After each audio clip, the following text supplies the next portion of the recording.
Hey, welcome back to Dude We Can Fix It. Today I'm going to show you how to change your serpentine belt on your Chevy or GMC truck. This here is a 2003 Chevy S10 with a 4.3 liter Vortec engine, and we are going to change the serpentine belt. First we need to pop the hood, secure it in the up position. Now that the hood's up, we'll locate our serpentine belt, which is this belt right here. It goes around all of our accessories. And we'll also have to locate the tensioner, which is right here.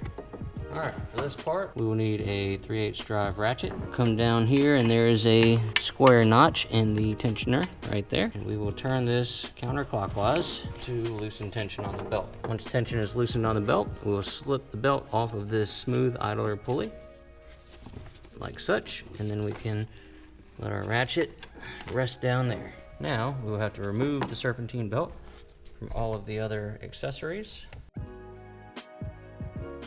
Come under here, get the belt off of the crank pulley, pull it up over the water pump, and then get it off the power steering pump.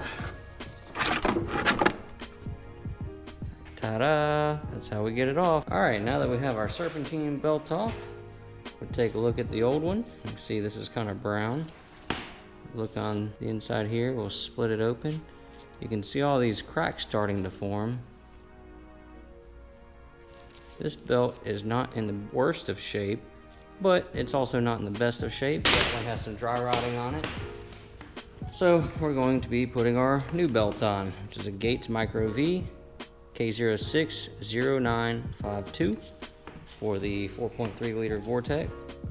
You can see here that there are no cracks in the rubber and the tread on here. And so this belt is new and ready to go in. All right, our new belt. First thing I want to do is feed this down over the power steering pump.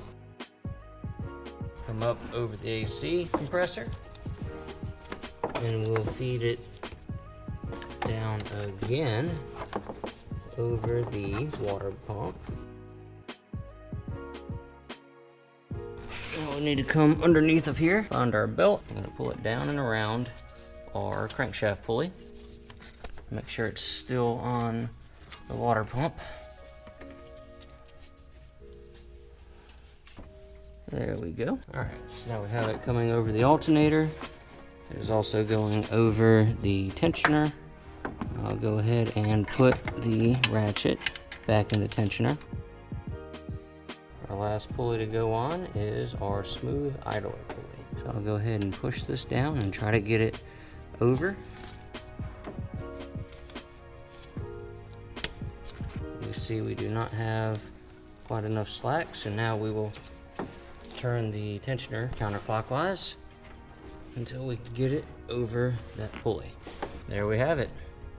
Now double check that the belt is going through the grooves on all of these pulleys, the crankshaft, the water pump, power steering. Everything looks good. Now that everything is back together, let's start it up and make sure the belt is riding correctly.